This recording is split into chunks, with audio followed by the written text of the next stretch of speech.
The Calgary Police Service Guns and Gang Unit is currently investigating a series of shootings, many of which have occurred in the northeast quadrant of the city. These incidents, regardless of where they occur, are extremely concerning to us. While I can't get into specific details on everything we are doing to stop the violence, I can give you an idea of what we are dealing with and some of the steps we are taking to deal with it. In 2014, the Calgary Police Service investigated a total of 54 shooting events. To date, so year to date, we are at 63 shooting events. 25 of these have occurred in District 5, which is in the northeast of Calgary. More than 50% of these incidents have occurred during a weekend, and the vast majority have been targeted attacks committed by members of a particular group. Our investigations have led us to believe that 60% of these incidents are motivated by drugs. There have been 7 shooting-related homicides in 2015. We have never before seen this kind of accessibility to and prevalence of guns in our community. Disputes over drugs are nothing new, but the use of guns to resolve these disputes has now become the rule instead of the exception. We are deeply concerned by this. Whether it is during a break-in at a local residence where a registered weapon is stolen, at a smash and grab at a local gun shop, or being smuggled into the country, there is a troubling ease of acquiring guns in Calgary. The Guns and Gang Unit, along with the gang enforcement and gang suppression teams, as well as various other areas of the Calgary Police Service, are targeting the groups who are suspected of committing these shootings. Again, I can't get into specifics, but there are strategies in place. We are also looking at working with the groups involved to try and mediate the conflict and perhaps come to some sort of peace accord. We've done this in the past with groups that are in conflict. We also continue to work with our provincial and national counterparts, as many members of these groups are fluid and go back and forth amongst provinces. In the meantime, we ask that the public be vigilant and to call us if they have any information that would assist us. They can do this anonymously through Crime Stoppers or by calling our non-emergency line. We also have a website called GRIP, or Gang Reduction, Intervention and Prevention, where parents, members of the public, and those involved in high-risk lifestyles can go for help. The address is www.cpsgrip.com. That concludes the prepared portion of my presentation, so I'd be happy to take any questions you have, and it's my understanding that Councillor Jones is also prepared to take some questions as well. So We'll start with Lynn first, is that right? Okay. Sorry, when you talked about the 54 and the 63, was it? yes, Is that just for the northeast or for the city? total of the city. Okay. And you said you've never seen numbers like this before? That's correct. So to put it in context, 2014, a total of 54 shooting events. So here we are roughly halfway through the year, and we're already just over 60 shooting events. So not a... And it's hard to pinpoint a reason why? It's very difficult. We can reference back to 2007, 2008, where we had an ongoing conflict between 2 factions in Calgary. That's not the case these days. The conflict that we're seeing doesn't seem to have a root cause. It's probably in some way related to drugs, but there's not 2 opposing groups. It's very complex and fluid. If you can't go into specifics about what's happening, what can you tell us is being said, or what can you tell the residents in the Northeast, I guess reassure them that you guys are actively looking at this and they don't really have anything to worry about? So we've got a number of visible units within the Calgary Police Service involved, the gang suppression team, the districts. We also have what we would call covert investigative assets at play, so the Guns and Gang Unit, the gang enforcement team. Those are long-term undercover or complex investigations, if you will, so we really don't reveal the details of those investigations, but I'm here to tell you that our men and women are working 7 days a week on long-term investigations to try and get to the root cause of these violent events. It seems to be, as you said, those numbers are throughout the city, but there seems to be a large concentration in the northeast. Can you attribute that, a reason for that? That reason is not clear to me, so that's one of the things we're looking at. Is it because the members involved in this conflict reside in that area? I don't know. Is it because they congregate there? I don't know.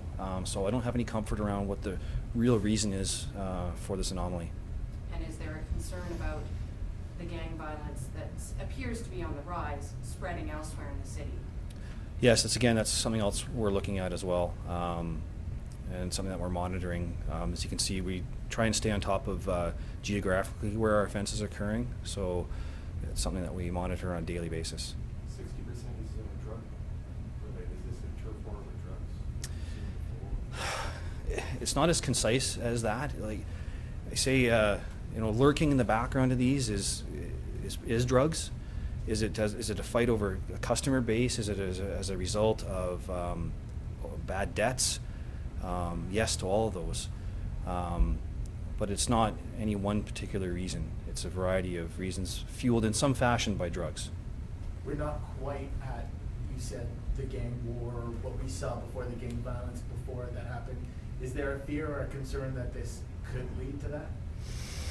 Yes, that's always my fear, that this continues to escalate, and that's why we're putting everything we can into it, and we're appealing for the public for assistance, and we're trying to develop a long-term strategy to mitigate the gunplay in Calgary.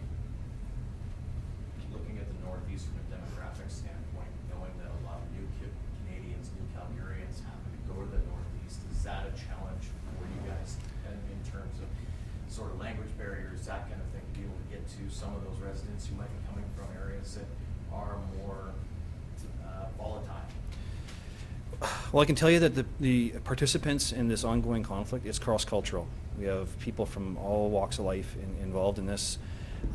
So it's not specific to any one group.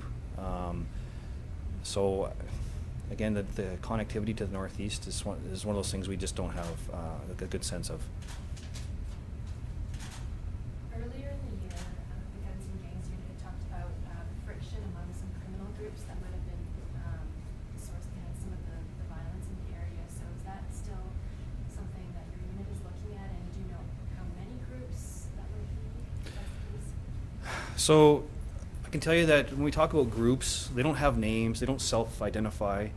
In this day and age, they don't have a hierarchy or a structure, and they're very fluid. So who's got the best dope today is a group, and who has the best dope next week is a group, and the members move back and forth. So it's difficult without a cheat sheet of some sort to find out who's involved.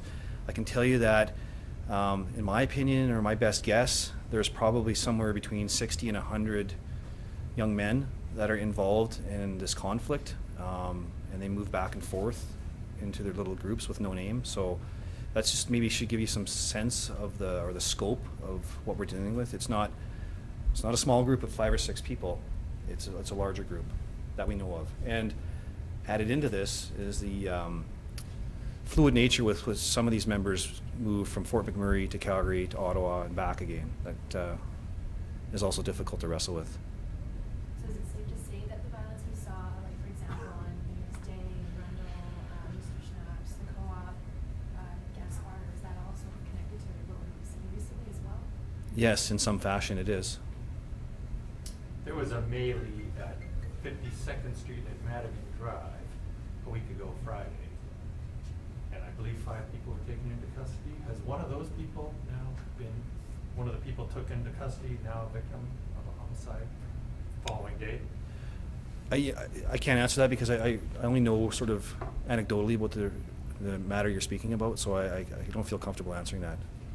There's been, oh, sorry. Does it only matter time before some innocent bystanders get injured or killed? That's what keeps me up at night, and we need only look back a few years to the poor gentleman downtown who was caught in a crossfire, literally, and was wounded.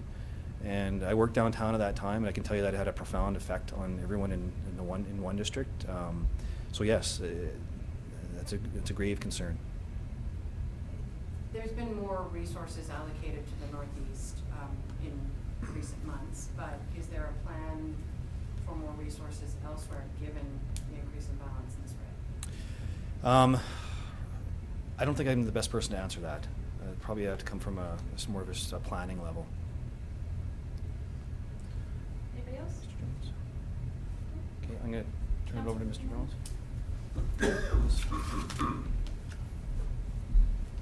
Fire away.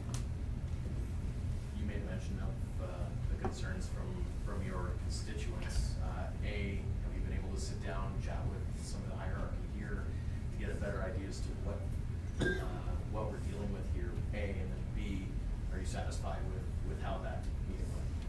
I had a meeting half an hour before we came down here, and I feel a lot more comfortable than I did yesterday when I asked the question in question period. And I have the most utmost respect for the police department and what they're trying to do and what they are doing. And fortunate part was one of the things that came up was the fact that the police are arresting them and the courts are letting them out. So the police officers are doing their job, but the court system's not doing theirs, which gives some fear. Like if somebody's been doing shootings, why are they out on the street as fast as they are? And there is concern from the community. I've had a number of calls from people that this most recent shooting on Rundlehorn Drive happened.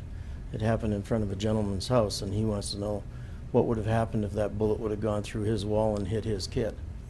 And I think we're all on the same page on that. That's what we want to prevent from happening. But people also got to get involved. Everybody kind of turtles when something like this happens rather than report what they've seen. And I think that people have to start reporting what they see. If there's a drug deal going down, phone it in. When you guys sat through the meeting, did anything take you by surprise? Just judging from what the mayor said, you know, he kind of alluded to the idea of gangs or groups being against one another and having dealt with it from 6 to 08. This sounds like it's a completely different monster in a sense. It sounds like it is from the perspective is, like I know when FOB and FOBK was here, it was kind of the same type of group, and now they're intermixed. So it's not as easy to identify as it used to be. What are you hearing from the people in your area about the concerns about innocent bystanders, and while this activity appears to be targeted, somebody's going to get caught in crossfire?